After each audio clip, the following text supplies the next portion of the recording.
Ces derniers jours, j'ai beaucoup de séances avec des personnes qui ont du mal à se poser, à rien faire, à être dans cet archétype de l'artiste dont je te parlais dans une précédente vidéo, qui ont beaucoup de mal avec ça et qui du coup font plein de choses. Et en fait, souvent avec ça, émerge de la confusion, émerge un gros bordel dans la tête, brouillard. Je ne sais pas ce que j'ai envie, je ne sais pas ce que je veux, je sais pas. Il y a un peu un truc, un flou de je ne sais pas. Parce que quand je suis continuellement dans l'action en train d'essayer de pousser avec mon archétype du guerrier, en fait, je n'ai pas le temps et l'espace pour pouvoir trier et pour pouvoir laisser la clarté se faire. Donc, il y a un flou, il y a un bordel qui arrive, quoi. Et je te laisse regarder un petit peu, c'est justement pour cet artiste. Contempler ces lumières-là, mais que j'adore tellement, ces petites ombres chinoises, là. C'est trop stylé.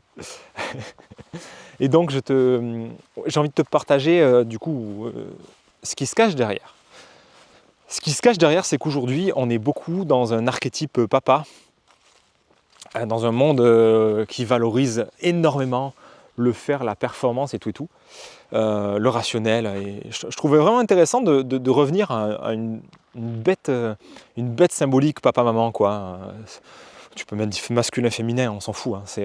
Le monde de papa, c'est un monde qui est normé, c'est un monde qui est chiffré, c'est un monde numéraire avec les chiffres, avec des mots, avec un emploi du temps, avec le temps chronos, rentabilité, avec faire, s'agiter, etc.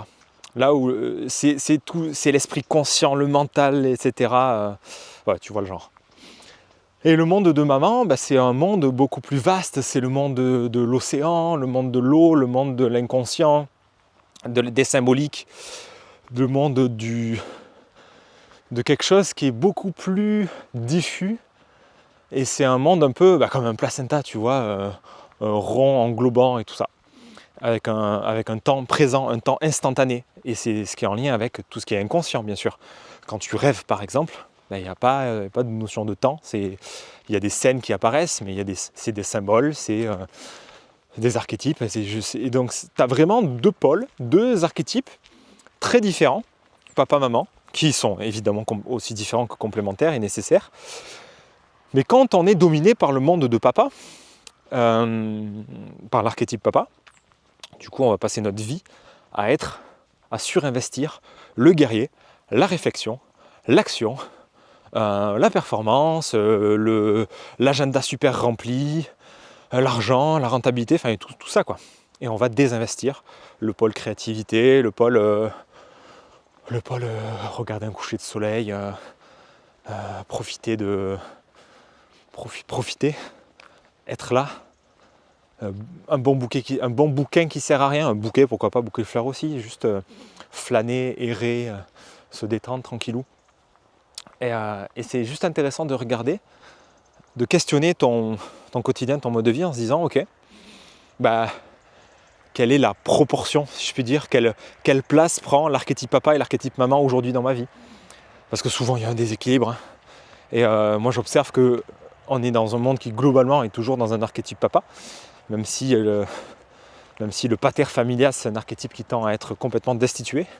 Bon, c'est un autre sujet, sur du coup la destruction du cadre, des repères, qui a pour effet d'être dans des gens qui n'ont plus aucune identité, qui sont complètement défractés en termes de psychisme, mais c'est encore une fois un autre sujet, mais je reparlerai peut-être. Mais du coup, on reste dans un monde à dominante papa, avec toujours ce truc du mental, du conscient qui croit contrôler, qui croit que tout passe par la raison, cette ère un peu de Descartes. Et c'est une belle illusion d'ailleurs. Mais en tout cas, moi, ouais, j'observe, et c'est peut-être ton cas, peut-être le cas de la plupart des gens sur Épanescence, je ne sais pas, mais que du coup, la vie est beaucoup dominée par cet archétype papa. Et comme toujours, quand il y a des déséquilibres, ça fout la merde, et c'est ça qui fait souffrir. Donc, à questionner, est-ce que ça te parle ? Est-ce que ça inviterait pas à remettre un peu un mode maman là-dedans ? Sur ce, belle soirée, je te laisse avec, je sais pas si on va la voir avec la lune ici, là. Hop, la lune là. Et à demain pour une prochaine vidéo.